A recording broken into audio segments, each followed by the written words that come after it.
Hello friend, देखिए गोदरी भाग 2 का खंडवा के लिए कहा है पहला लेसन का श्रम विभाजन और जाति प्रथा। जो चैनल पर नया है सब्सक्राइब जरूर कीजिएगा, ये पूरा वीडियो देखिएगा तब आपको इस पूरा ऑब्जेक्टिव क्लियर हो जाएगा। आप हम कितना वादा कर सकते हैं कि जितना आप पढ़ रहे हैं इसी के सब क्वेश्चन ऑब्जेक्टिव में 10th में आते हैं। ठीक है, बिहार बोर्ड 2025 में जो परीक्षा देने वाले हैं वो जरूरी ध्यान से देखिएगा और जिसका आंसर पता होगा वो कमेंट में कीजिएगा। देखिए पहला क्वेश्चन, द अनटचेबल किसकी रचना है? ये पता है भीमराव अम्बेडकर की द अनटचेबल रचना था। ठीक है, दूसरा देखिए, किसे बाबा साहब के नाम से पुकारा जाता है? तो बाबा साहब के नाम से आपको पता होना चाहिए किसे पुकारा जाता है, तो भीमराव अम्बेडकर जी को। ये 2024 में पूछा है। ध्यान रखिएगा कि जो किनारे वाला जो रेड कलर का है नंबर, ये पूछा हुआ क्वेश्चन है और बार बार रिपीट यही करते हैं। आप लोग बहुत अच्छे से ध्यान दीजिए और पढ़ते हुए याद कर लीजिए तो और अच्छे रहेगा। तीसरा देखिए, बुद्धिज्म एंड कम्युनिज्म किसकी रचना है? बुद्धिज्म एंड कम्युनिज्म किसकी रचना है? तो आपको पता होना चाहिए, तो ये भीमराव अम्बेडकर की रचना है। ठीक है, आगे देखिए 4 के, हु आर रुद्राक्ष किसकी रचना है? ये भी भीमराव अम्बेडकर जी के है, 2023 में पूछा गया है। आप लोग सब पढ़ते जाइएगा तो एक क्वेश्चन नहीं छूटेगा। 5वां देखिए, मानव मुक्ति के पुरोधा किसे कहा जाता है? मानव मुक्ति के पुरोधा माने सबसे अच्छे तो भीमराव अम्बेडकर जी को माना गया है। 6ठा देखिए क्वेश्चन, छठा है आपको, भारत में जाति प्रथा का मुख्य कारण क्या है? तो ये बेरोजगारी है। जाति प्रथा का मुख्य कारण क्या है? बेरोजगारी माना गया है। ठीक है, 7वां क्वेश्चन देखिए, जाति प्रथा स्वाभाविक विभाजन नहीं है, क्यों? 7वां को हो जाएगा आपको डी। 7वां को हो जाएगा रुचि पर आधारित नहीं होने के कारण ये स्वाभाविक विभाजन नहीं है। 8वां देखिए, श्रम विभाजन और जाति प्रथा के लेखक कौन है? ये आप लोग पता होना चाहिए। श्रम विभाजन और जाति प्रथा के कौन थे? डॉक्टर भीमराव अम्बेडकर लेखन है। ठीक है, 8 के हो जाएगा बी। 9वां देखिए, 9वां आपको है, लेखक की दृष्टि में विडंबना की बात क्या है? जिसका आंसर पता होगा कमेंट में करिएगा स्टूडेंट। ठीक है, सब स्टूडेंट के कमेंट देखेंगे जरूरी। 9वां का, लेखक की दृष्टि में विडंबना की बात क्या है? 9वां के कहा जाएगा जातिवाद के पोषकों की कमी नहीं होना। जिसका कमेंट के होगा उसको आंसर मिला लीजिएगा कितना किसी का सही हो रहा है। ठीक है, 8वां हो गया। 9वां देखिए, 9वां हो गया। 10वां कोशिश करिए देखने की। देखिए, लेखक की दृष्टि में आदर्श समाज कैसा होना चाहिए? लेखक की दृष्टि में आदर्श समाज कैसा होना चाहिए? जिसमें स्वतंत्रता, समानता और वरीयता का भाव हो वैसा ही समाज होना चाहिए। 10 हो गया। 11 नंबर क्वेश्चन में चलते हैं। देखिए 11 नंबर में, लेखक बेरोजगारी का प्रमुख और प्रत्यक्ष कारण किसे मानता है? तो आपको पता है जाति प्रथा को। किसका मानता है? जाति प्रथा को मानता है।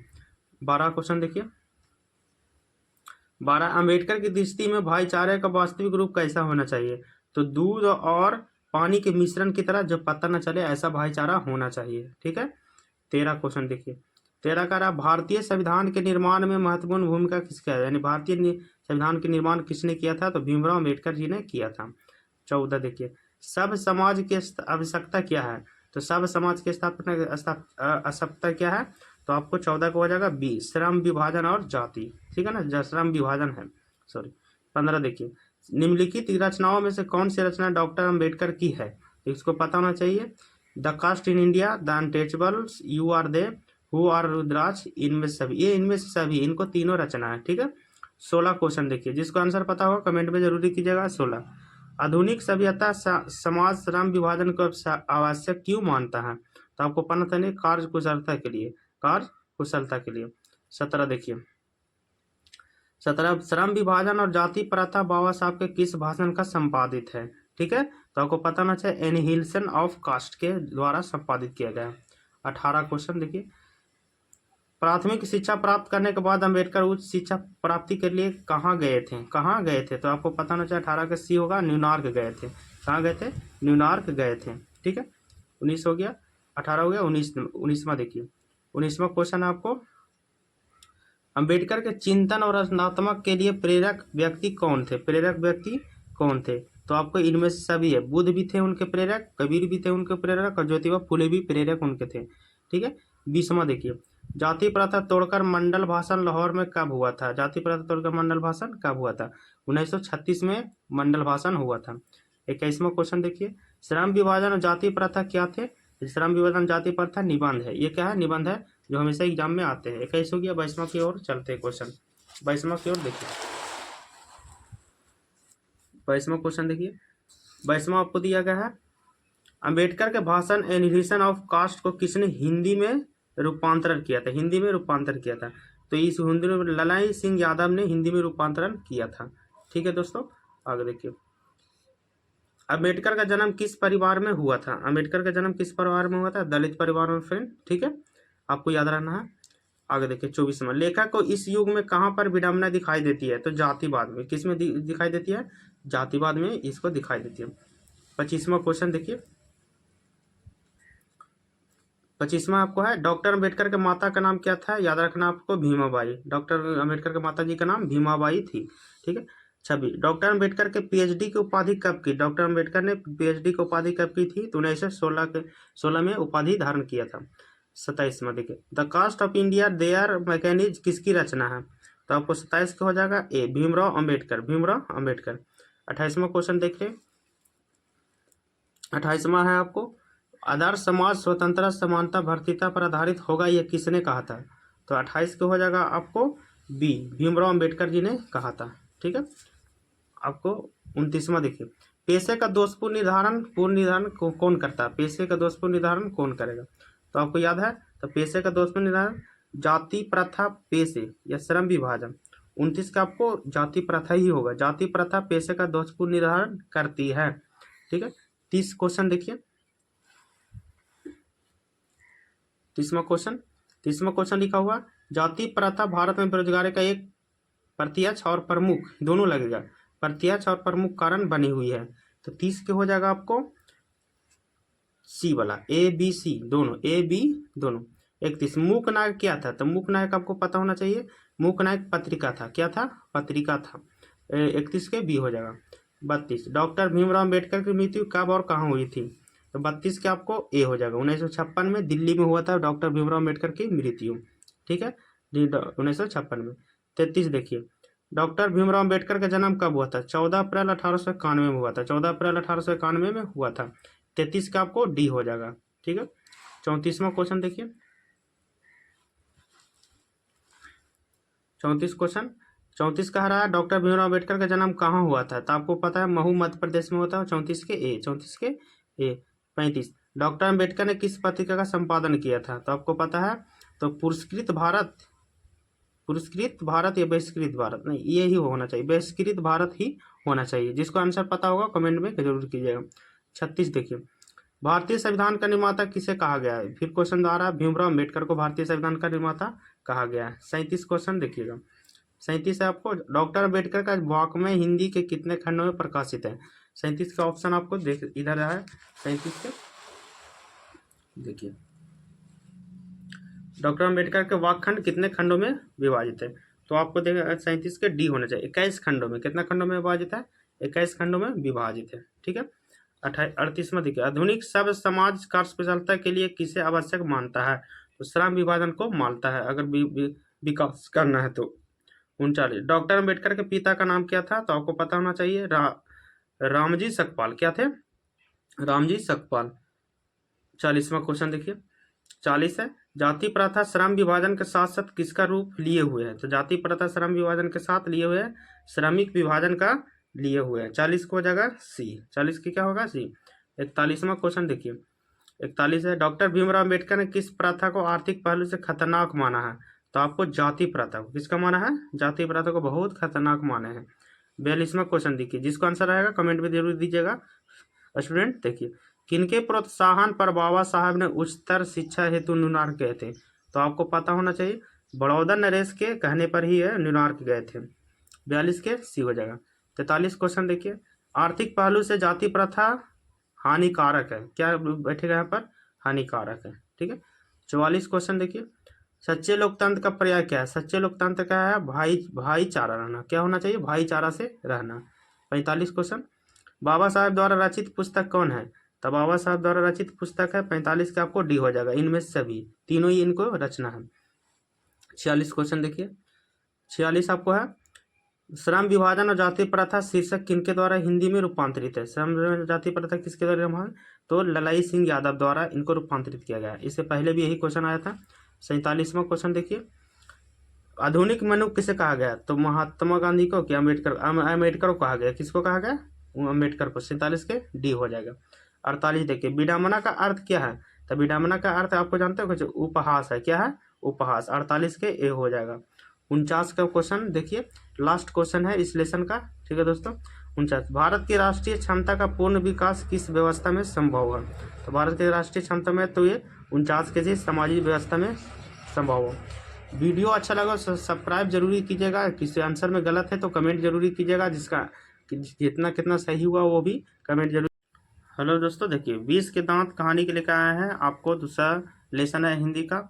इस लेसन से आपको बहुत से क्वेश्चन आते हैं बिहार बोर्ड 10th में 2025 में जो एग्जाम देने वाले हैं, वो ध्यान से देखिएगा।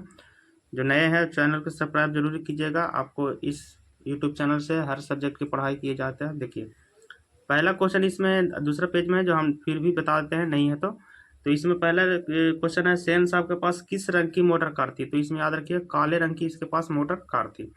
दूसरा क्वेश्चन देखिए, 20 के दांत शीर्षक पाठ किस कहानी से लिया गया? तो 20 के दांत कहानी से लिया गया, 20 के दांत और तथा अन्य कहानियों से लिया गया। तीसरा क्वेश्चन देखो, वाकिफ शब्द का अर्थ क्या होता है? वाकिफ के मतलब समझते हैं दोस्तों, परिचित होता है। क्या होता है? परिचित। ये बार बार क्वेश्चन पूछे गए हैं। चौथा क्वेश्चन देखिए, नलिन विलोचन शर्मा पटना विश्वविद्यालय के हिंदी विभाग के अध्यक्ष कब बने थे? याद रखिएगा दोस्तों, चौथा का हो जाएगा, चौथा का आपको डी हो जाएगा। 1959 में बने थे नलिन विलोचन पटना के विश्वविद्यालय के कुलपति। पांचवा देखिए, पांचवा आपको क्वेश्चन है, आलोचकों के अनुसार प्रयोगवाद का वास्तविक प्रारंभ किसके कविताओं से हुआ है? आलोचकों के, ठीक है, तो ये नलिन विलोचन के कविता से हुआ है, नलिन विलोचन के कविता से हुआ।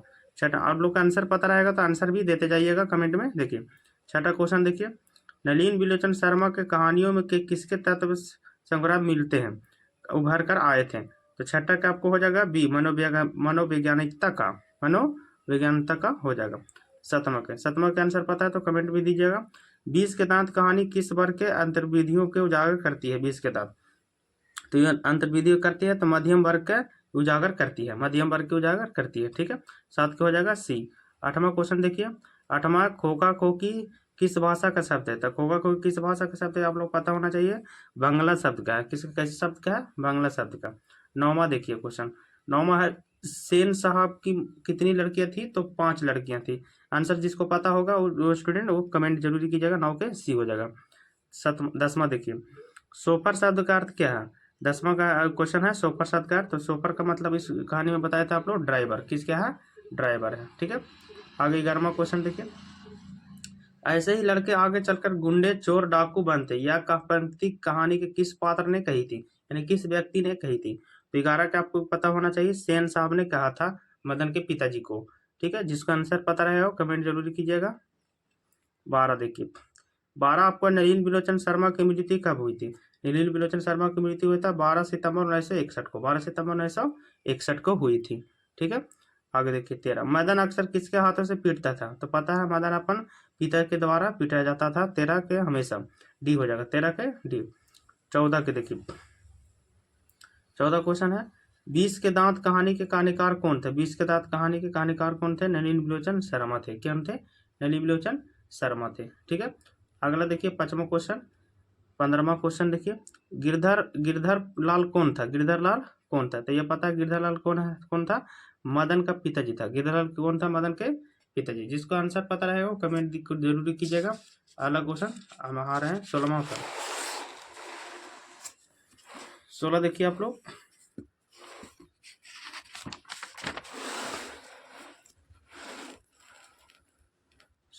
चलिए 16 देखते हैं। देखिए, सेन साहब की 5 लड़कियां कैसी थी? सेन साहब की 5 लड़कियां कैसी थी? तो सेन साहब की 5 लड़कियां क्या आपको पता है? सुशील थी। कैसी थी? सुशील थी। आगे देखिए 17वां क्वेश्चन, सेन साहब अपने पुत्र को क्या बनाना चाहते थे? तो कौन सा सेन साहब अपने पुत्र को बनाना चाहते थे? बिजनेस या इंजीनियर। ठीक है, 18 क्वेश्चन देखिए, मदन की उम्र क्या थी? मदन की उम्र क्या थी? तो आपको पता होना चाहिए मदन की उम्र 5-6 साल की थी। 5-6 साल का था मदन था। 19वां देखिए, कासू मदन के साथ किस खेल में शरीक होना चाहते थे? तो आपको पता है लट्टू के खेल में वो शरीक होना चाहते थे। ठीक है, अगला देखिए 20वां क्वेश्चन, मदन ने कासू के कितने दांत तोड़े थे? मदन ने कासू के कितने दांत तोड़े थे? आपको पता होना चाहिए कितना, 2 दांत तोड़े थे मदन ने कासू को। 21वां क्वेश्चन देखिए, 21वां का आपको पता है तो कमेंट में आंसर दीजिएगा। 21वां देखिए, गिरधर लाल किसकी फैक्ट्री में किरानी थे? तो आपको पता है सेन साहब की फैक्ट्री में वो किरानी थे। किसके? डी होना चाहिए।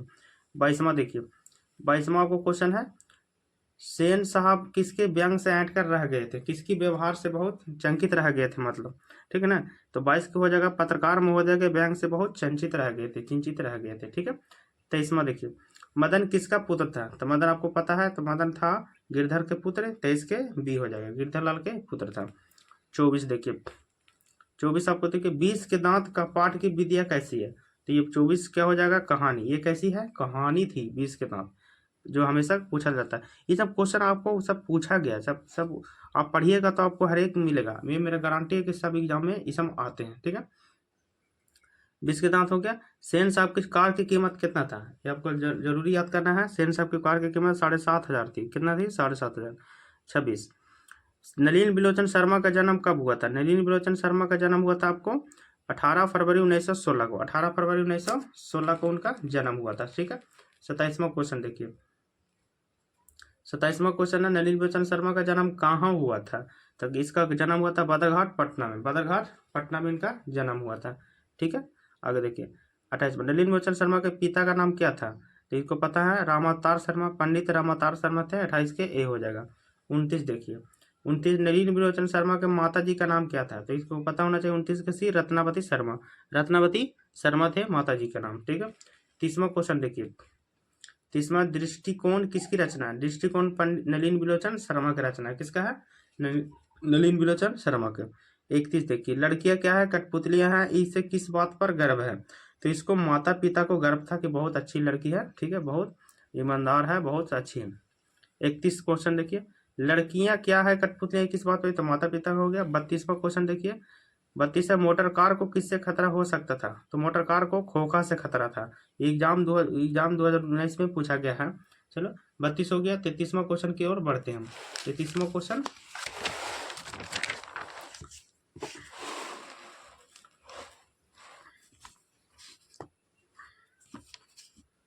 33वां क्वेश्चन देखिए, सेन साहब की आंखों का तारा कौन था, सेन साहब की आंखों का तारा कौन था, खोखा या कार की खोखी, आपको सबसे आंखों का तारा था खोखा, कौन था, खोखा।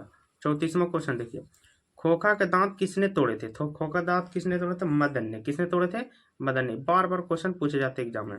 35, महल झोपड़ियों की लड़ाई है, अक्सर महल वाले ही जीतते हैं, पर उसी हालात में जब दूसरे झोपड़ी वाले उनकी मदद करते हैं तो खिलाफ करते हैं, तो किस पार्ट की पढ़ती है, तो हम बताया था ये 20 के दांत की कहानी है, ठीक है। आगे देखिए, सीमा, रजनी, आलो, शेफाली, आरती किसकी पांचों बहनी है, तो ये पांचों बहनी है आपको, तो खोखा की थी, किसके थी, खोखा के था, उसको पांचों बहनी है, ठीक है। आगे देखिए 36, 37वां क्वेश्चन देखिए, मैं तो खोखा को इंजीनियर बनाने जा रहा हूँ, मैं तो खोखा को इंजीनियर बनाने जा रहा हूँ, यह कथन किसका था, यह कथन था आपको तो सेन साहब का, किसका कथन था, सेन साहब का। 38वां क्वेश्चन, मदन के लिए क्या खाना मामूली बात था, तो इसको मार था। 38 के सी, जो हमेशा पिटाते रहता था मदन, ठीक है। 39 क्वेश्चन देखिए, 39वां क्वेश्चन है, किसके अनुसार सेन ने सिद्धांतों को भी बदल के रख दिया था, तो खोखा के सिद्धांतों के अनुसार वो अपने बदल के रख दिया था। 39 को हो जाएगा सी, 39 के सी, ठीक है, बी हो जाएगा, सॉरी बी हो जाएगा। 40 देखिए, सेन साहब के मित्र कौन थे, तो सेन साहब के मित्र कौन थे, पत्रकार थे, सेन साहब के मित्र कौन थे, पत्रकार थे। 41वां क्वेश्चन देखिए, कौओं की जमात में शामिल होने के लिए कौन लग गया था, तो आपको पता होना चाहिए, तो हंस लग गया था, कौन हंस कौन था, तो हंस था आपको खोखा। 42, सेन साहब की मोटर कार थी, मतलब कौन सी मोटर कार थी, तो स्टीमर इंड, उसका नाम था स्टीमर इंड, ठीक है। 42 के ए हो जाएगा। 43 देखिए, 43 का क्वेश्चन देखिए, 43 का हो जाएगा, सेन साहब ने किसे खूब फटकार लगाई थी, तो आपको पता होना चाहिए, गिरधर लाल को खूब फटकार लगाई थी।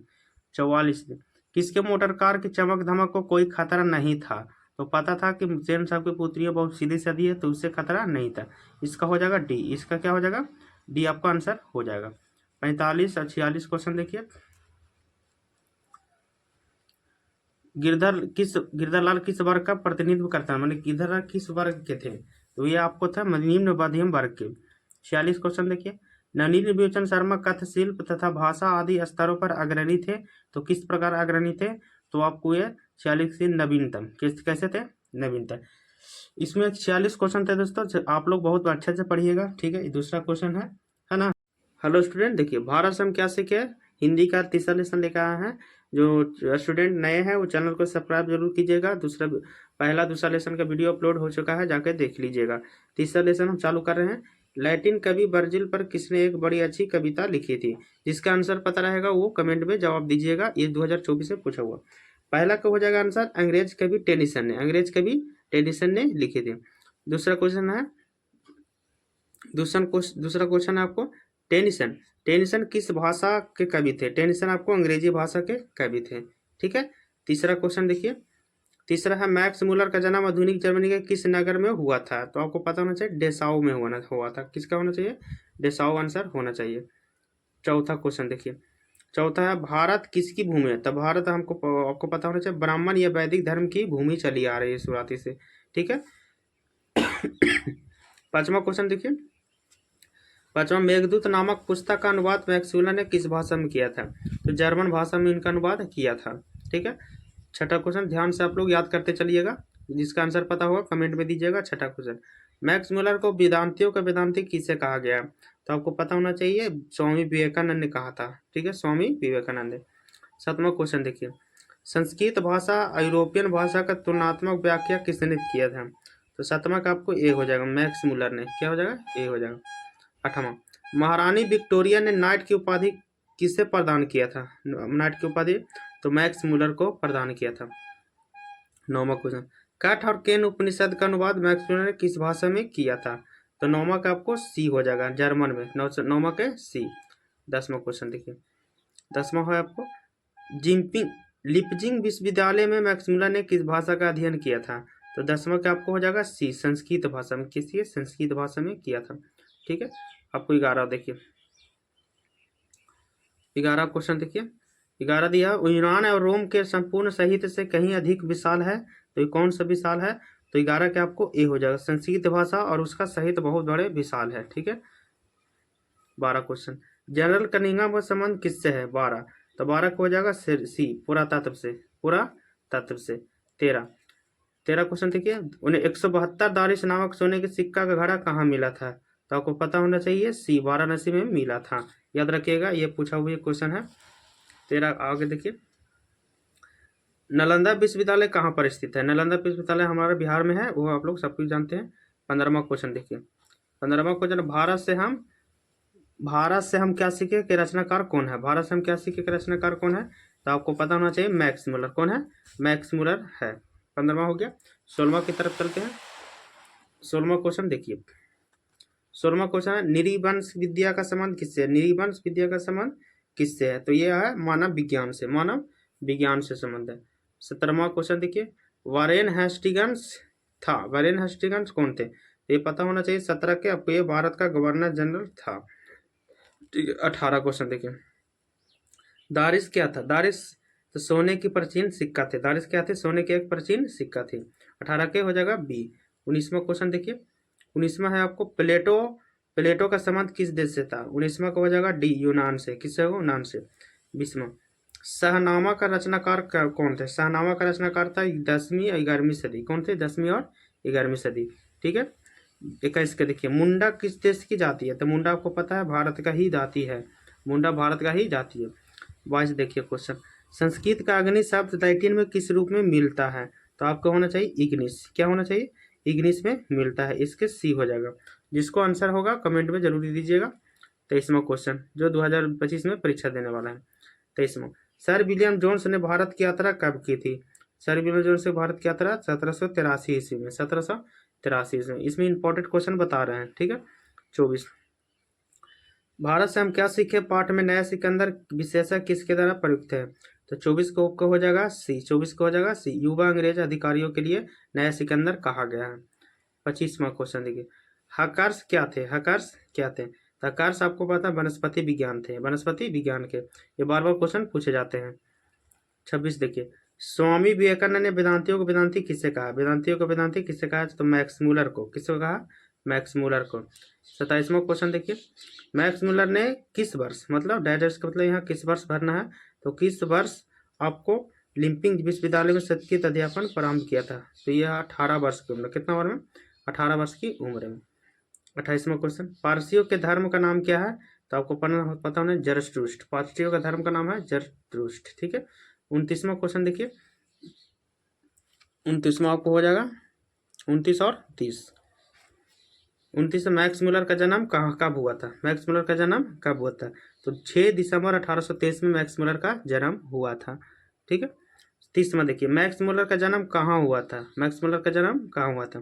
तो ये डेसाऊ जनवरी में इसका जन्म हुआ था। 30 हो गया। 30 के बाद 31वां नंबर पर क्वेश्चन पर चलते हैं। देखिए 31वां नंबर क्वेश्चन ध्यान से देखिएगा। मैक्स मुलर के पिता का क्या नाम थे? तो विल्हेल्म मुलर। मैक्स मुलर के पिता का नाम क्या थे? विल्हेल्म मुलर थे उसके पिता का नाम। ठीक है, आगे देखिए, नालंदा विश्वविद्यालय की स्थापना किसने की? तो पता होना चाहिए, कुमारगुप्त ने किया था। 33, कौन प्राचीनतम भाषा? तो आपको पता होना चाहिए चारों में से प्राचीनतम भाषा कौन है? संस्कृत। 33 के सी। 34 देखिए, मैक्स मुलर की मृत्यु कब हुई थी? मैक्स मुलर की मृत्यु कब हुई थी? तो आपको पता होना चाहिए 28 अक्टूबर 1900 को उनको मृत्यु हुआ था। 35 देखिए, किसके किसके अध्ययन क्षेत्र में भारत के कारण नवजीवन का संचार हो चुका था? तो 35 के आपको हो जाएगा बी। 35 को कब को हो जाएगा? बी, नीति का था। ठीक है, 36, दारिश नामक सोने के सिक्के से भाड़ा किसे मिला था? तो वारेन हैस्टिक्स को। किसको मिला था? वारेन हैस्टिक को मिला था सोने के सिक्के से भाड़ा गड़ा। 37वां क्वेश्चन देखिए, मेघदूत के जर्मन में अनुवाद किसने किया था? मेघदूत में जर्मन का अनुवाद किसने किया था? मैक्स मुलर ने ही इसका जर्मन में अनुवाद किया था। 37 हो गया। 38 देखिए, भारत से हम क्या सीखे? क्या है भारत से हम क्या सीखे? क्या है? तो भाषण है। क्या है? भाषण है। 39 क्वेश्चन देखिए, 39, मैक्स मुलर के अनुसार सच्चे भारत के दर्शन कहाँ हो सकते थे? 39 को हो जाएगा आपको सी, ओरिजिनल ग्रामीण भारत में ही सच्चे भारत के दर्शन हो सकते हैं। बाकी शहर में तो सब विदेश हो चुके हैं। 40 देखिए, प्लेटो और कांट थे क्या? तो दार्शनिक थे। क्या थे? दार्शनिक। 41 क्वेश्चन देखिए, हिपोपदेश का जर्मन भाषा में अनुवाद किसने प्रकाशित करवाया था? तो 41 को हो जाएगा आपको मैक्स मुलर ने। हिपोपदेश का जर्मन भाषा अनुवाद मैक्स मुलर ने कराया था। 42वां क्वेश्चन देखिए, 42 क्वेश्चन है, मैक्स मुलर ने कालिदास की किस पुस्तक का जर्मन भाषा में अनुवाद किया था? तो आपको पता होना चाहिए इसका सी, मेघदूत का सी। जिसका आंसर पता हो कमेंट में जरूर दीजिएगा। 43, दक्षिण भारत में द्रविड़ भाषा परिवार की कौन सी भाषा अधिक प्राचीन है? बहुत पुरानी है दक्षिण भारत, तो वह है तमिल। कौन है? तमिल भाषा। ठीक है, 44 क्वेश्चन देखिए, पुरानी स्लोविक भाषा में चूहे को क्या कहा जाता है? पुरानी स्लोविक भाषा में चूहे को क्या कहा जाता था? तो आपको पता होना जरूरी है। तो माइस। क्या होता है? अच्छा, माइस इसको बोला जाता था पुरानी भाषा में चूहों को। ठीक, 45वां क्वेश्चन देखिए, लास्ट क्वेश्चन है इसका, इस लेसन का लास्ट क्वेश्चन, मैक्स मुलर ने सर्वविध संपदा और प्राकृतिक सौंदर्य परिपूर्ण किस देश को माना है? तो हमारे प्यारे देश भारत को माना है। ठीक है, पूरा वीडियो देखें तो चैनल को सब्सक्राइब जरूर कीजिएगा। ठीक है, कोई किसी का हेलो स्टूडेंट देखिए, चौथा लेसन लिखा है, हिंदी का नाखून क्यों बढ़ते हैं? 2025 में जो परीक्षा देने वाले हैं वो ध्यान से देखिएगा, हिंदी का चौथा लेसन लिखा है।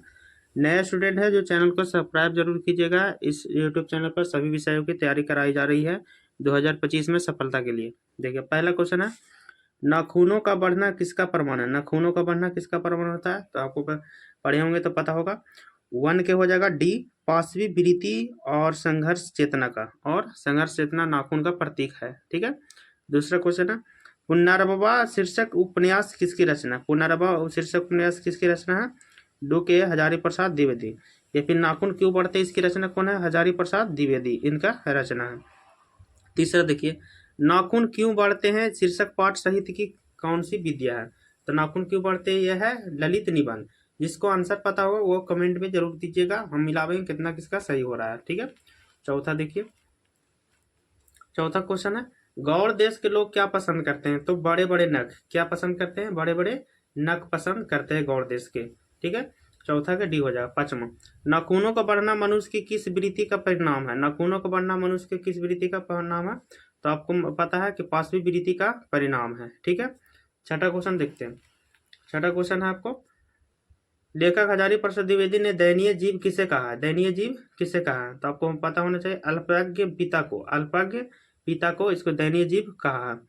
सातवां, प्रयत्न मानव का अर्थ क्या है? प्रयत्न मानव का अर्थ होता है आपको प्राचीन मानव। प्रयत्न मानव का अर्थ क्या होता है? प्राचीन मानव होता है। ठीक है, जिसको आंसर होगा कमेंट में जरूर दीजिएगा स्टूडेंट। 8वां और 9वां देखिए क्वेश्चन, 8वां, नाखून का इतिहास किस पुस्तक में मिलता है? तो नाखून का इतिहास पुस्तक में मिलता है आपको कामसूत्र में। किसमें मिलता है? कामसूत्र में। 9वां देखिए, हजारी प्रसाद द्विवेदी ने डीएलएड की उपाधि किस विश्वविद्यालय से प्राप्त किया था? तो 9वां का हो जाएगा बी, लखनऊ विश्वविद्यालय से ये हजारी प्रसाद द्विवेदी डीएड की उपाधि प्राप्त किया था। 9वां के बाद 10वां क्वेश्चन की ओर चलते हैं। 10वां क्वेश्चन देखिए,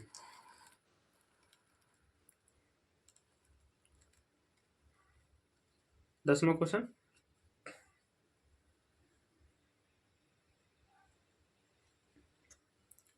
10वां क्वेश्चन देखिए, कहानी में चंद्रकार, त्रिकोण और दंतुन वर्तुकार आकृतियों का संबंध किस अंग से है? किस अंग से है? तो आपको पता होना चाहिए। 10 के होगा ए, नख से। ठीक है।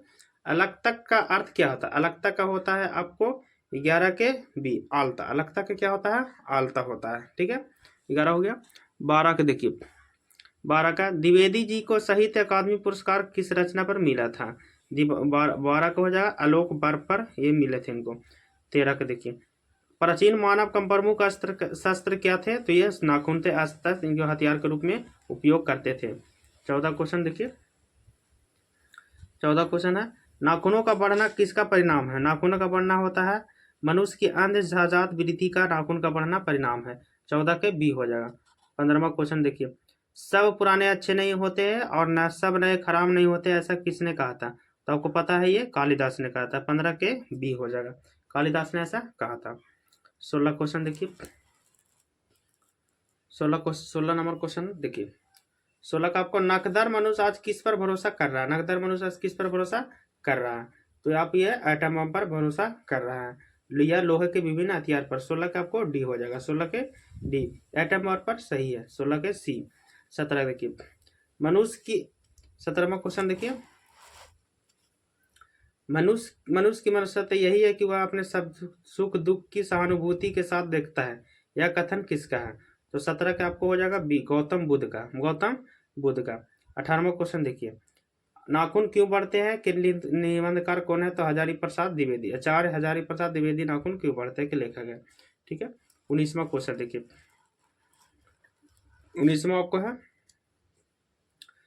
आचार्य हजारी प्रसाद द्विवेदी जी को साहित्य की किस विद्या से लेखन नहीं है? साहित्य किस विद्या से? तो कहानी से ये लेखन नहीं है। 20वां, कौन सी रचना हजारी प्रसाद द्विवेदी की नहीं है?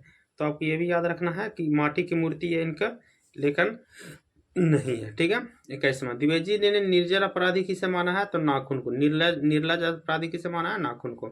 22वां देखिए, कामसूत्र किसकी रचना? कामसूत्र किसकी रचना? तो हजारी प्रसाद द्विवेदी की रचना है कामसूत्र। ठीक है, 22वां हो गया।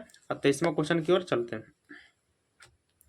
23वां देखिए, कामसूत्र हजारी प्रसाद द्विवेदी। 23वां, सिक्तम का अर्थ क्या होता है? सिक्तम का अर्थ होता है आपको मोम। क्या होता है? मोम। यह मोमबत्ती। सिक्तम का अर्थ क्या होता है? मोम। समझ गया आपको? 23 हो गया। 23 के बाद 24वां क्वेश्चन चलते हैं। 24 देखिए, 24 है, महाभारत क्या है? तो महाभारत याद रखना है। महाभारत आपको डी हो जाएगा। क्या हो जाएगा? डी, पुराण है। क्या है? पुराण। 25वां, हजारी प्रसाद द्विवेदी द्वारा रचित क्या है? तो ये आपको नाखून क्यों बढ़ते, ये इनका रचना है। 26 क्वेश्चन, ललित निबंध कौन है? ललित निबंध कौन है? तो नाखून क्यों बढ़ते, ये ललित निबंध है। 27वां क्वेश्चन देखिए, 27वां है, पुराने का मोह सब समय वांछनीय ही नहीं होता, किस लेखक की पंक्ति है? तो हजारी प्रसाद द्विवेदी का। हजारी प्रसाद द्विवेदी का। ठीक है दोस्तों, जिसको आंसर होगा पता वो कमेंट जरूरी कीजिएगा। प्राचीन काल में दक्षिण भारत के लोग कैसा नख पसंद करते थे? कैसा नख पसंद करते थे? तो आपको हो जाएगा छोटे छोटे। कैसा नख पसंद करते थे? छोटे छोटे। अगला क्वेश्चन देखिए,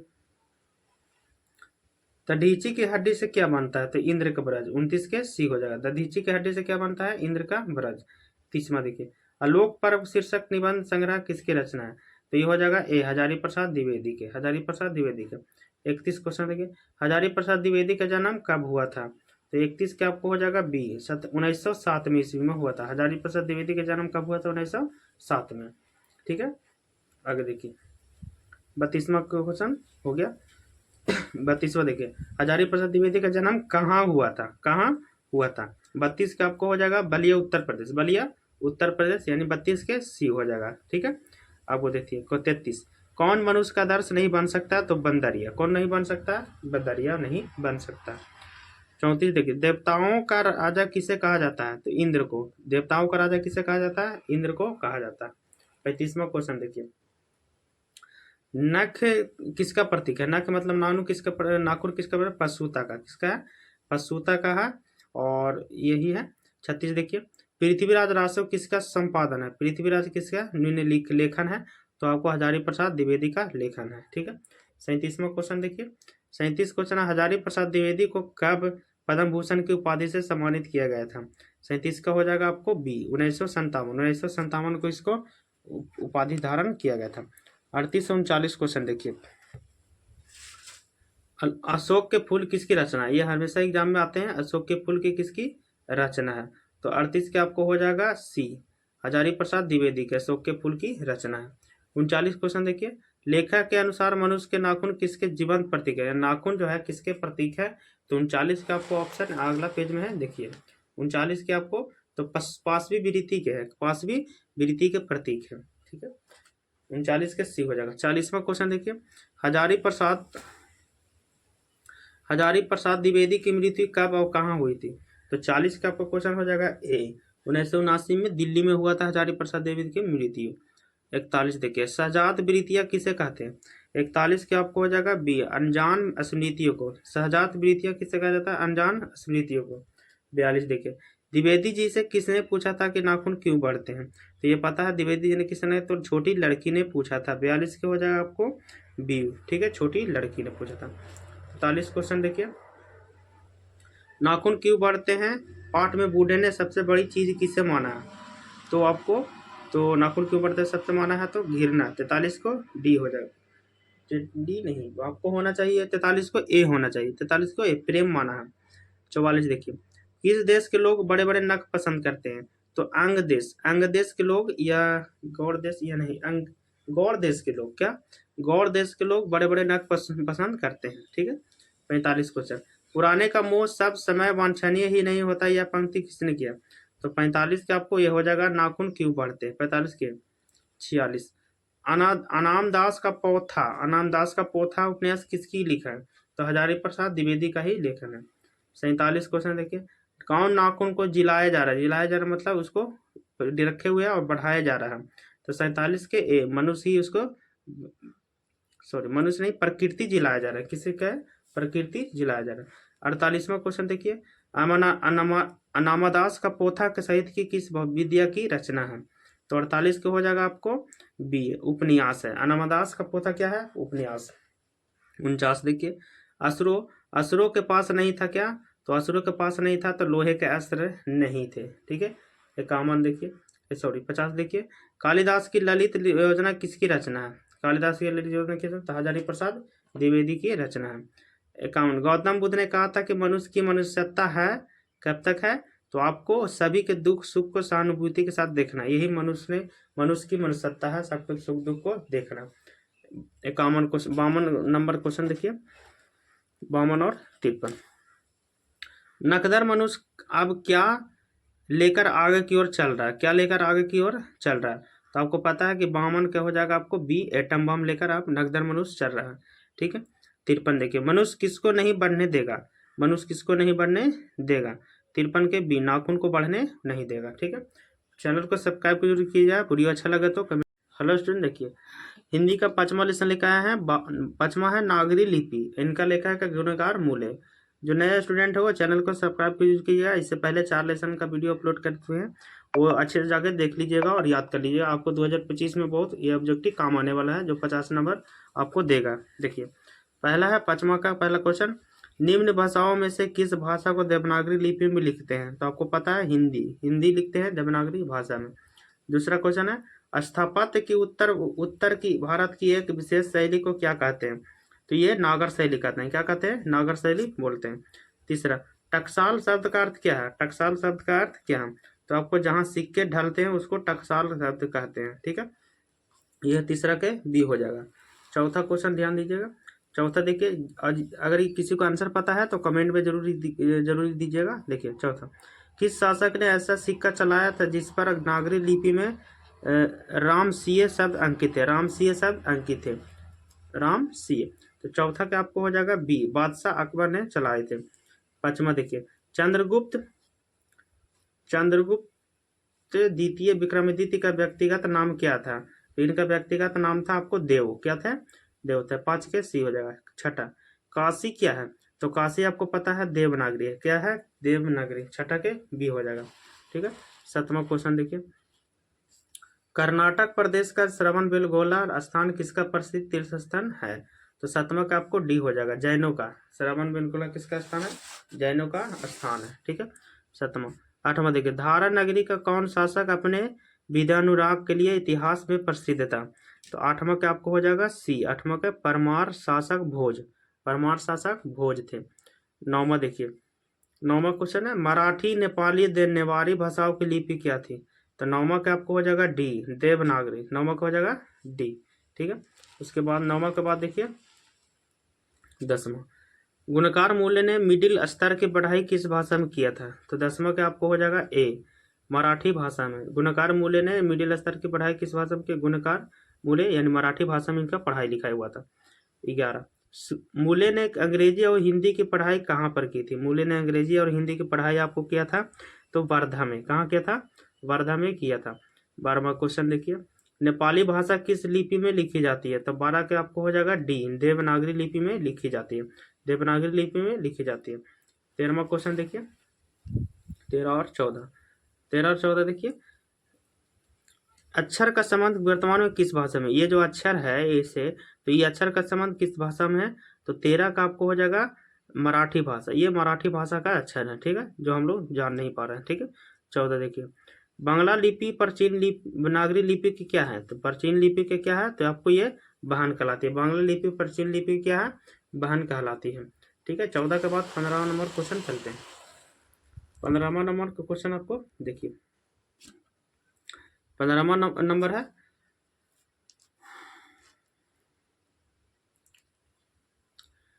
केरल के शासकों के द्वारा सिक्कों पर वीर केरलस से शब्द किस लिपि में लिखी गई है? तो 15 का आपको ए हो जाएगा नागर लिपि में लिखी गई है। ठीक है। 16 क्वेश्चन देखिए पहले पहल किस राजाओं ने लेखों के लिपि को ही नंदी नागरी का नाम दे दिया था? तो 16 का आपको विजयनगर के राजाओं ने ही इसको नंदी नगरी कहा था। 17वां क्वेश्चन देखिए 17वां टकसाल का संबंध किससे है? तो टकसाल का संबंध आपको सिक्कों से है। सर टकसाल का संबंध किससे है? सिक्कों से। 18 क्वेश्चन देखिए 18 श्रवणबेलगोला का स्थान का संबंध किससे है? तो आपको बताइए इससे पहले भी किसके था? तो आपको जैन धर्म से। 18 के जैन धर्म से संबंध है। 19वां क्वेश्चन देखिए नागरी लिपि शीर्षक के निबंध के लेखक कौन है? तो 19वां का आपको ये हो जाएगा गुणकार मूल्य। 20वां क्वेश्चन देखिए 20वां है आपको नागरी लिपि शीर्षक पाठ किस पुस्तक से लिया गया है? तो नागरी लिपि पुस्तक पाठ लिया गया है भारतीय लिपियों की कहानियों के द्वारा। ठीक है। 21वां क्वेश्चन देखिए मराठी भाषा की लिपि कौन सी है? तो मराठी भाषा की लिपि आपको है देवनागरी। क्या है? देवनागरी। 22वां देखिए सिद्धम क्या है? सिद्धम क्या है? तो सिद्धम आपको है एक प्रकार की लिपि। एक प्रकार की क्या है? लिपि।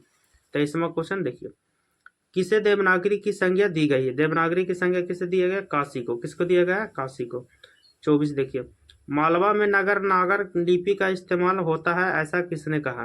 तो 24 को हो जाएगा अलबेरुनी। ऐसा अलबेरुनी ने कहा था। ठीक है। 25वां अमोघ वर्ष कौन था? अमोघ वर्ष कौन था? जानना बहुत जरूरी है। अमोघ वर्ष एक प्रख्यात राष्ट्रकूट राजा थे। 26 क्वेश्चन मिहिर भोज को ग्वालियर प्रशस्ति किस भाषा में है? मिहिर भोज को जो ग्वालियर प्रशस्ति किस भाषा में लिखा गया है? तो ये संस्कृत भाषा में लिखा गया था। 7वां बेतमा कहाँ है? तो बेतमा आपको है इंदौर के पास। बेतमा कहाँ है? इंदौर के पास है। ठीक है। 28वां और 29वां क्वेश्चन देखिए 28वां है ईसा की 14वीं और 15वीं सदी के विजयनगर के शासकों ने अपने लेखों की लिपि को क्या कहा है? अपने लेखों की लिपि को कहा था 28 के नंदी नगरी कहा था। नंदी नगरी कहा था। 29 क्वेश्चन देखिए हिंदी लिखी जाती है किसमें? तो देवनागरी लिपि में। किस में लिखी जाती है? देवनागरी। 29 के ए हो जाएगा। 29 के बाद 30वां क्वेश्चन चलते हैं। 30वां क्वेश्चन देखिए विजयनगर के राजाओं ने लेखों की लिपि को क्या कहा? लेखों की लिपि को क्या कहा था? आपको पता होना चाहिए, उसमें ही बताए थे। तो नंदी नगरी। विजयनगर को क्या कहा? नंदी नगरी कहा था। ठीक है। 31 नागरी लिपि की एक सर्वदेशिक लिपि कौन थी? तो नागरी सर्वदेशिक लिपि 8वीं और 11वीं सदी में लिखी गई थी। इसको आपको 32वां क्वेश्चन देखना 32 पहले दक्षिण भारत की नागरी लिपि के क्या कहलाती थी? तो 32 का आपको हो जाएगा डी, सिद्धम। पहले दक्षिण भारत की नागरी लिपि क्या कहलाती थी? सिद्धम। 33वां क्वेश्चन देखिए, गुणकार मूल्य का जन्म कब हुआ था? 33 के आपको ए हो जाएगा 1935 में। गुणकार मूल्य का जन्म कब हुआ था? 1935 में। 36वां देखिए, सॉरी 33 हो गया। 34वां क्वेश्चन अब देखते हैं। 34 गुणकार मूल्य का जन्म कहाँ हुआ था? तो ये गुणकार मूल्य का जन्म हुआ था महाराष्ट्र में। कहाँ हुआ था? महाराष्ट्र में। 35 क्वेश्चन, जिसका आंसर होगा फ्रेंड स्टूडेंट कमेंट जरूरी कीजिएगा। परमार शासक भोज कहाँ के रहने वाले थे? परमार शासक भोज कहाँ के रहने वाले थे? तो 35 के आपको हो जाएगा ए, धारा नगरी के। 36 देखिए, गुप्तों की राजधानी को क्या कहा जाता है? गुप्तों की राजधानी को कहाँ कहा जाता है? तो गुप्तों की राजधानी कहा जाता था देवनगर। 36वां क्या हो जाएगा? देवनगर हो जाएगा आंसर। 36 के बाद देखिए 37 क्वेश्चन, गुणकार मूल्य ने विभिन्न विषयों पर कितने निबंध लिखे हैं? 37 के आपको हो जाएगा बी, 2500 से अधिक ये लिखे हैं। ठीक है, 37 के बी। 38 देखिए, भारतीय लिपियों की कहानी किनकी प्रसिद्ध रचना? भारतीय लिपि की कहानी, तो 38 के आपको हो जाएगा ए, गुणकार मूल्य। गुणकार मूल्य दा। 39, इस्लामी शासक का आरंभ काल कब है? इस्लामी शासक का आरंभ काल कब है? तो 12वीं सदी से। 12वीं सदी से। 40, गुणकार मूल्य की मृत्यु कब हुई थी? गुणकार मूल्य की मृत्यु हुई थी 2009 ईस्वी में। गुणकार मूल्य की मृत्यु कब? 2009 ईस्वी में हुआ था। याद करते जाइएगा क्वेश्चन तो अच्छे रहेगा। देखिए 41वां क्वेश्चन देखिए, नागरी लिपि के आरंभिक लेख हमें कहाँ से मिलते हैं? नागरी लिपि के आरंभिक लेख हमें मिलते हैं तो दक्षिण भारत से। दक्षिण भारत से सबसे पहला इसका लेख मिला था। 42, बेतमा दान पत्र किस समय का है? तो बेतमा दान पत्र है आपको 1020 के ईस्वी के आसपास के है। 43 क्वेश्चन देखिए, उत्तर भारत से नागरी लिपि के लेख कब से मिलने लगे थे? तो 43 के आपको हो जाएगा ए, 8वीं सदी थी। 44 क्वेश्चन देखिए, 44 नंबर क्वेश्चन, 44 नंबर क्वेश्चन है, निबंध के लेखक कौन है? निबंध के माने इसका निबंध के लेखक कौन है? तो गुणकार मूल्य। 44 ये हो जाएगा ए। 45वां देखिए, तमिल मलयालम तेलुगु कन्नड़ भाषाएं हैं किसका भाषाएं हैं? तो आपको याद होना है, तो ये दक्षिण भारत की भाषा है। तमिल मलयालम तेलुगु और कन्नड़ दक्षिण भारत के कुछ ऐसे भाषा है। 45 के बाद 46वां क्वेश्चन में चलते हैं। 46 क्वेश्चन दिया हुआ, रामायण की रचना किस भाषा में हुई थी? पता होना चाहिए, संस्कृत में। किस भाषा में है? संस्कृत में। 47, नागरी लिपि शीर्षक पाठ की सहित कौन सी विधियां है? 47 के आपको हो जाएगा बी, निबंध है। क्या है? निबंध। 48 देखिए, दक्षिण भारत की नागरी लिपि को क्या कहलाता है? देवनागरी। क्या कहलाता है? देवनागरी। 48 को हो जाएगा ए। 49वां क्वेश्चन देखिए, 49वां, 10वीं-11वीं सदी में किस रचना ने भारत यूरोप के बीच व्यापार संबंध के बारे में बताया है? तो 49 को हो जाएगा सी, पद्मावत। ठीक है। 50वां क्वेश्चन देखिए, 50, दक्षिण भारत में द्रविड़ भाषा परिवार की कौन सी भाषा सबसे अधिक प्राचीन है? तो 50 के है तमिल। क्या है? तमिल। 51, सरहद पाद की कृति क्या है? सरहद पाद की कृति क्या है? तो 51 के आपको हो जाएगा ए, दोहा कोश। क्या हो जाएगा? दोहा कोश। 51 के बाद देखिए 52 क्वेश्चन, 52 क्वेश्चन, दोहा कोश किसकी रचना? दोहा कोश किसकी रचना है? सरहद पाद की। सरहद पाद की। 53 देखिए, हिंदी के आदि कवि कौन है? चंद्रवड़ दाई। हिंदी के आदि कवि के नाम से जाना जाता है चंद्रवड़ दाई को। 53 के हो जाएगा ए आपको। 53। 54 के देखिए, सूर्य नामक पुस्तक किसकी रचना है? सूर्य नामक पुस्तक किसकी रचना है? 54 के आपको हो जाएगा सी, गुणकार मूल्य। सूर्य नामक पुस्तक की रचना है गुणकार मूल्य के। 55 क्वेश्चन देखिए, नेवारी भाषा किस लिपि में लिखी जाती है? 55, नेवारी भाषाएं किस लिपि में लिखी जाती है? तो 55 के हो जाएगा आपको ए, से देवनागरी में। 56 क्वेश्चन देखिए, दंती दुर्ग किस वंश का शासक था? दंती दुर्ग किस वंश का शासन था? तो ये आपको हो जाएगा राष्ट्रकूट। किसका हो जाएगा? राष्ट्रकूट। 57 देखिए, विद्यानुराग के लिए प्रसिद्ध क्या है? तो 57 के ए, भोज। विद्यानुराग के लिए प्रसिद्ध क्या है? भोज है। ठीक है। 58 क्वेश्चन देखिए, 58 और 60। 58, दंती दुर्ग के चाचा का नाम क्या था? दंती दुर्ग के चाचा का नाम क्या था? तो 58 के हो जाएगा आपको सी, कृष्ण। दंती दुर्ग के चाचा का नाम था कृष्ण। 59 देखिए, गोमटेश्वर का भव पुतला कहाँ? गोमटेश्वर का भव पुतला कहाँ? 59 के आज हो जाएगा श्रवण बेल गोल। श्रवण बेल गोला में गोमटेश्वर का भव पुतला है। 60 देखिए, 60वां क्वेश्चन आपको, 60 और 61 लास्ट है क्वेश्चन। 8वीं सदी में शिलाहारों का राज्य कहाँ स्थापित हुआ था? 8वीं सदी में शिलाहारों का राज्य स्थापित हुआ था आपको, तो था महाराष्ट्र में। कहाँ हुआ था? महाराष्ट्र में। 61 लास्ट क्वेश्चन, किस शासक का व्यक्तिगत नाम देव था? तो ये आपको बताया था इससे पहले क्वेश्चन, विक्रमादित्य को नाम देव था। वीडियो अच्छा लगेगा तो सब्सक्राइब कीजिएगा, आपको 2025 में ये सारे क्वेश्चन में से आपको सारे मिलेंगे। Thank you friend student. Hello student, देखिए हिंदी का छठा लेसन लिखा है बहादुर है। बहादुर के लेखक है अमरकांत। ठीक है, नया स्टूडेंट है वो चैनल को सब्सक्राइब जरूर कीजिएगा ताकि बाकी वीडियो मिले। इससे पहले 5 लेसन का वीडियो अपलोड है, वो जाकर जरूर देखिएगा। ऑब्जेक्टिव का खास है, समझ गए? या ऑब्जेक्टिव 50 नंबर का आपको बहुत हेल्प मिलेगी इससे। ठीक है, यूट्यूब चैनल हेल्प क्लासेस 10 है, चैनल को सब्सक्राइब जरूर कीजिएगा। पहला क्वेश्चन दिया, जिसका आंसर इसको पता रहेगा ऑप्शन में ABCD वो कमेंट में आंसर दीजिएगा। यह देखो पहला, यह किसने कहा कि 11 रुपये साड़ी के घूंट से निकालकर आपको यहीं चरपाई पर रखे हैं पर ये मिल नहीं रहा है? ये किसने कहा था? तो आपको पता है लेखक की पत्नी या रिश्तेदार की पत्नी? तो रिश्तेदार की पत्नी ने बहादुर को फंसाने के लिए ढोंग रची थी। ठीक है, तो 1 के B हो जाएगा आंसर। दूसरा देखिए, दूसरा आपको हो जाएगा, किसके मन से माँ से फट गया था? किसके मन माँ से फट गया था और वह रात भर जंगल में छिपा रहा था? तो बहादुर। कौन छिपा रहा था? बहादुर छिपा रहा था रात भर जंगल में। ठीक है, तीसरा क्वेश्चन, तीसरा क्वेश्चन है, बहादुर शीर्षक पाठ के लेखक के बड़े लड़के का नाम क्या था? बहादुर शीर्षक पाठ से लेखक के जो बड़े लड़के का नाम था उसका नाम क्या था? तो किशोर था। क्या था? किशोर था। अगला क्वेश्चन चौथा चलते हैं, बहादुर शीर्षक पाठ की में किसकी कहानी है? तो यह है एक नेपाली गवई गोरखे की कहानी है। ठीक है, पांचवा क्वेश्चन, सूखा पत्ता किस लेखक की कहानी है? तो यह अमरकांत का। किसका है? अमरकांत के। छठा क्वेश्चन देखिए, छठा क्वेश्चन है, अमरकांत जी ने स्वाधीनता संग्राम में कब भाग लिया था? स्वाधीनता संग्राम में कब भाग लिया था? तो छठा का C हो जाएगा, 1942 में भाग लिया था। ठीक है, सातवां क्वेश्चन देखते हैं। सातवां है, बीच की दीवार किसकी रचना है? तो सातवां का आपको ये हो जाएगा अमरकांत जी का। बीच की दीवार की रचना अमरकांत जी के। आठवां मुहावरा से दे दिया गया है, 9 2 11 होने का मुहावरा का भाग क्या है? तो भाग जाना।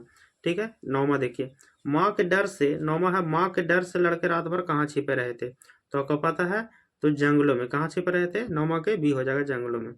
नौवां के बाद 10वां क्वेश्चन देखिए, 10वां है आपको, मित्र मिलन शीर्षक कहानी संग्रह किसकी रचना? मित्र मिलन किसकी रचना है? तो इसका है अमरकांत जी के। 10वां के D। 10वां के बाद 11वां क्वेश्चन चल रहा है। 10वां के बाद 11वां क्वेश्चन देखिए, 11वां क्वेश्चन है, लेखक के रिश्तेदार की पत्नी के रिश्तेदार, लेखक की पत्नी के रिश्तेदार किस दिन आए थे? तो आपको याद रखना है, आपको आए थे रविवार के दिन। किस दिन आए थे? रविवार के दिन आए थे। ठीक है, 12 देखिए, बहादुर तुमको अपनी माँ की याद आती है ऐसा कौन पूछता है? ऐसा पूछती है निर्मला। 12 के A, 12 के A हो जाएगा। 13 देखिए, 13 क्वेश्चन है, बहादुर शीर्षक कहानी के लेखक कहानीकार कौन है? तो अमरकांत जी। क्या है? अमरकांत जी है। ठीक है, 13 हो गया। 14वां क्वेश्चन देखिए, 14वां क्वेश्चन है, बहादुर कितने वर्ष का था? बहादुर आपको था 14 वर्ष का। 12 नहीं, 14 वर्ष में बहादुर कितने वर्ष था? 12 13 वर्ष का था। 12 13 वर्ष का बहादुर था। ठीक है, 14 हो गया। 15वां क्वेश्चन देखिए, बहादुर का पूरा नाम क्या था? बहादुर का पूरा नाम क्या था? तो आपको पता है बहादुर का पूरा नाम होना चाहिए दिल बहादुर। क्या था? दिल बहादुर। 15 के B। 16 क्वेश्चन देखिए, निर्मला कौन थी? निर्मला कौन थी? तो कहानीकार की पत्नी थी। कहानीकार की पत्नी थी। 17वां देखिए, बहादुर कहाँ से भागकर आया था? तो बहादुर कहाँ से भागता था? नेपाल देश से भागकर आया था यहाँ। ठीक है, 18वां क्वेश्चन देखिए, 18वां है, रिश्तेदार की पत्नी के कितने रुपये खो गए थे? तो आपको 11 रुपये खो गए थे। 18 के A रहेगा, 18 के A। 19वां, कहानीकार के लड़के का नाम क्या था? तो कहानीकार के लड़के का नाम था किशोर। क्या था? किशोर। 20वां क्वेश्चन, रुपये खोने का प्रपंच किसने रचा था? तो 20वां हो गया। 20वां, तो 20वां कहानी रुपये खोने का प्रपंच रचा कहानीकार के रिश्तेदार ने। कहानीकार के रिश्तेदार ने। 21वां देखिए, बहादुर कौन था? 21वां का हो जाएगा आपको C, नौकर। बहादुर कौन था? नौकर था। ठीक है, आगे देखिए क्वेश्चन, बहादुर कैसी कहानी? 22वां देखिए, बहादुर कैसी कहानी है? तो बहादुर है आपको सामाजिक कहानी। क्या है? सामाजिक। 23वां, बहादुर अपने घर से क्यों भाग गया था? 23 के हो जाएगा बी, माँ की मार के कारण ही भाग गया था वो बेचारा। ठीक है, 23 मार्क हो गया। 24 देखिए, बहादुर कहानी के लेखक अमरकांत का जन्म कब हुआ था? कब हुआ था? 24 के हो जाएगा 1925 ईस्वी में अमरकांत जी का जन्म हुआ था, 1925 में। 25 हो गया। अमरकांत का जन्म कहाँ हुआ था? तो 25 का हो जाएगा ए, बलिया उत्तर प्रदेश। अमरकांत का जन्म बलिया उत्तर प्रदेश। 26 देखिए, मौत का नगर किस लेखक की कहानी है? तो 26 को हो जाएगा आपको डी, अमरकांत। मौत का नगर किस लेखक की कहानी है? अमरकांत के। ठीक है, आपको दे 26 हो गया। 27वां क्वेश्चन देखते हैं। मौत का नगर तो अमरकांत के लेखक है। 27वां देखिए, अमरकांत को किस कहानी लेखन के लिए पुरस्कार किया गया था? अमरकांत को किस कहानी लेखन के लिए पुरस्कार किया गया था? तो 27 का हो जाएगा सी, डिप्टी कलेक्टर के लेखन से। ठीक है, आगे देखिए 28वां देखिए, 28वां क्वेश्चन है, इन्हें किस प्रकार से पुरस्कृत किया गया था? इन्हें किस पुरस्कार से पुरस्कृत किया गया था? तो 28 को हो जाएगा बी, साहित्य अकादमी पुरस्कार से। 29 के देखिए, निर्मला आंखों पर क्या रखकर रोने लगी थी? तो निर्मला आंखों पर रख रोने लगी थी तो आंचल, क्या रोने लगी थी? आंचल रख कर रोने लगी थी।